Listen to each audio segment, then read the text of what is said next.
dañuy dem rek seeti les prévisions du jour. En tout cas, si vous nous rejoignez encore, sachez que yéen a ngi ci Teranga Subatel. Donc bonjour Sister Mia, comment tu vas? Bonjour Jeannette, ça va, je vais très bien, alhamdulillah. Naka matinal bi? Ça va, matinal bàyyi nii rek. Ça va, yeewu si jàmm, sant yàlla bu baax. Sant yàlla bu baax. di la nuyu maa lay fay bu baax. à part soj bi la xaw a sonal tuuti rek. si soj bi moom xaw a sonal rek mais ça va, alhamdulillah. donc amul benn ñu koy gérer. waaw on maintient, on gère. Comme toujours. comme ni nga on gère, on maintient lépp lu mënta am rek nous on gère. Loolu la. Voilà donc mu ngi noonu. Voilà di la nuyu doyen, di nuyu également doyen Sirahata. di nuyu les cadreurs et techniciens, di nuyu waa régie, également suñu téléspectateurs yi ñuy topp saa su ne à travers la Teranga Sénégal.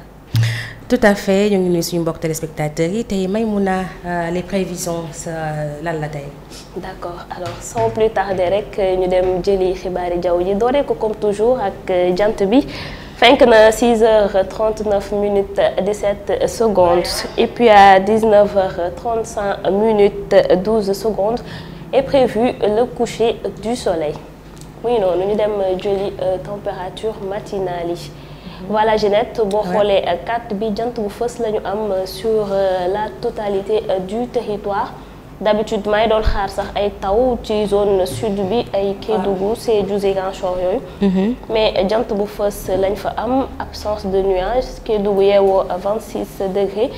Kolda à 24 degrés, Sédhiou également 24 degrés. Ziguinchor aussi 24 degrés. Muy noonu. Tamba 25 degrés, présence du soleil avec un petit peu de voile nuageux. Matam 27 degrés la yeewoo tey, Kaolack 22 degrés, Dakar 22 degrés.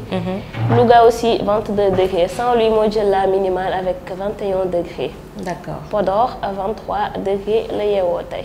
Très bien. Muy noonu. kon tàngaay bi daal jeexagul. Jeexagul de. Voilà. Après-midi bi 39 degrés la ñuy xaar ci Kédougou. Présence du soleil sur la totalité du territoire aussi. Tamba température caniculaire 40 degrés. Waaw. Fay xaar ci après-midi bi Matam moo jël la maximale comme d'habitude avec 41 degrés.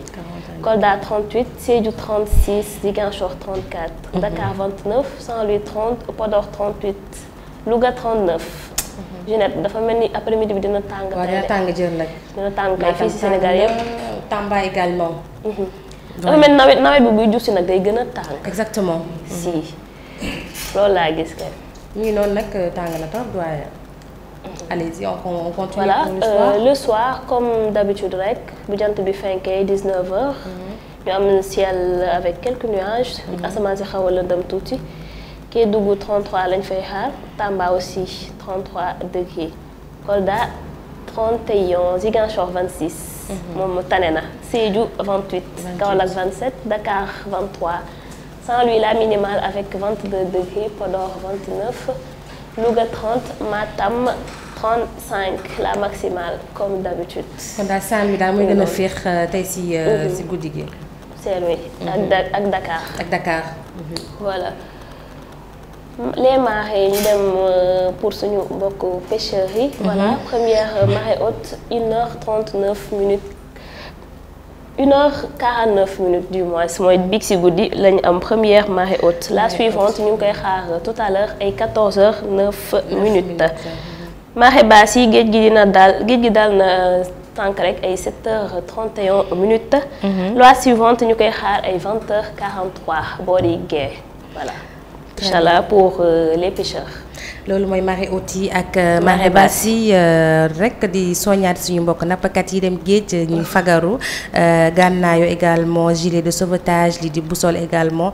pour seen ak GPS yi pour seen kaaraange. dina ci am solo bu baax a baax a baax donc Mia ñu lay remercier. wala jeex na le plaisir est partagé Jeannette. En tout cas merci beaucoup.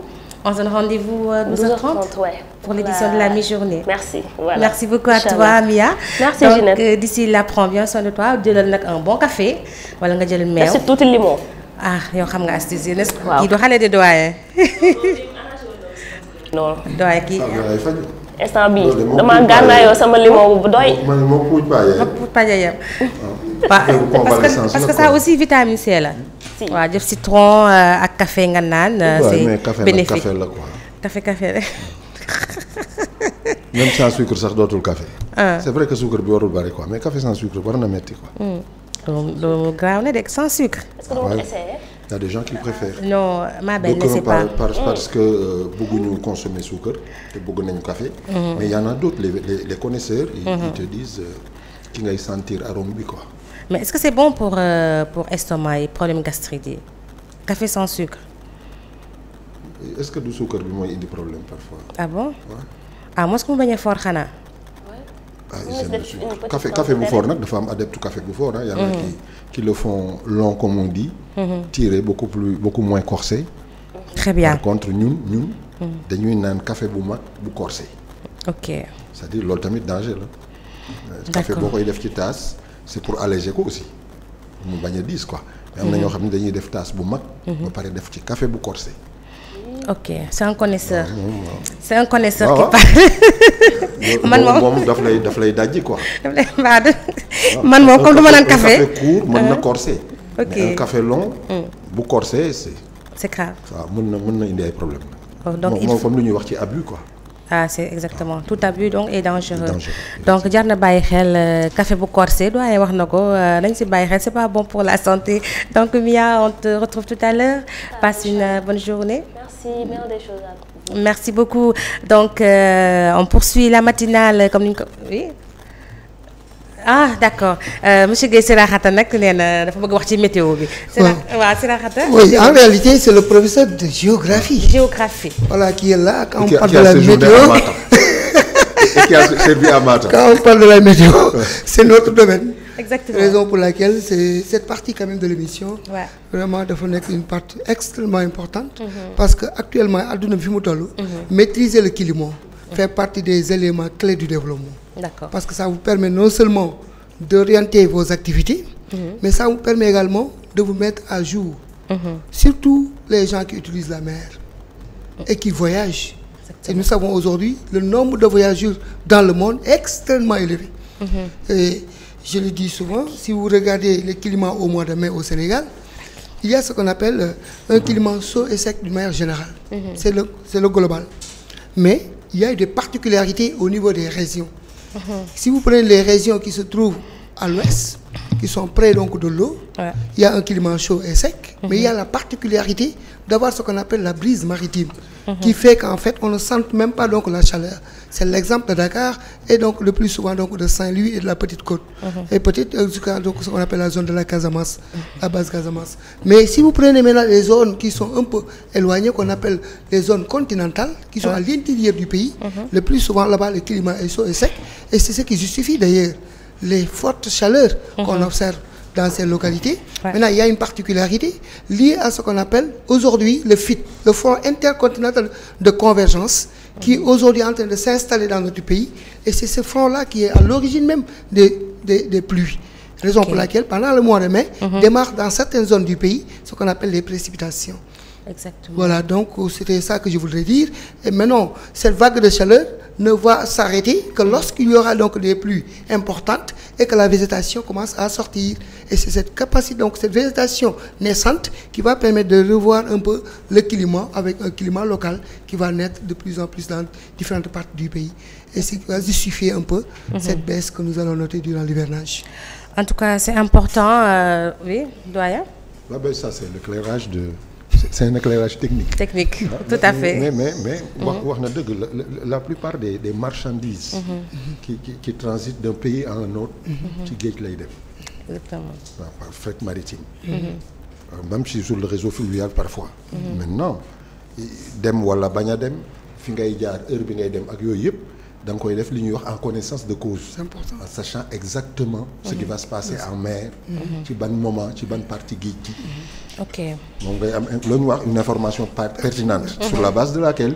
tu peux prendre une décision efficace. xam ni mën nga dem allègrement. yóbbu marchandise ba mu yegg fa nga jëm. te doo am problème xëy na problème technique.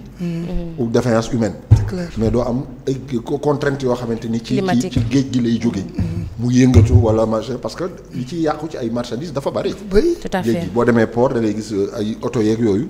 toujours ñu ne avarie. parce que dem nga benn moment géej gi am ay perturbations.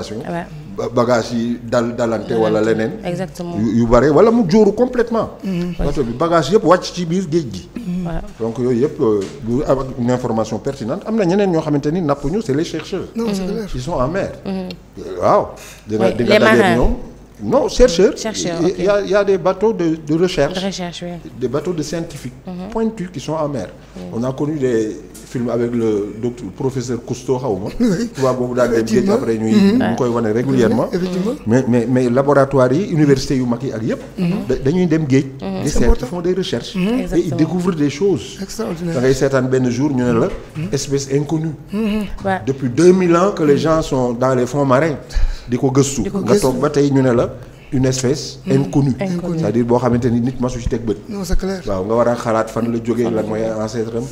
lan lay ban rôle lay jouer ci écosystème marin et cetera donc les gens ils sont dans ces choses là il y en a maintenant pour ceux qui font dans le loisir.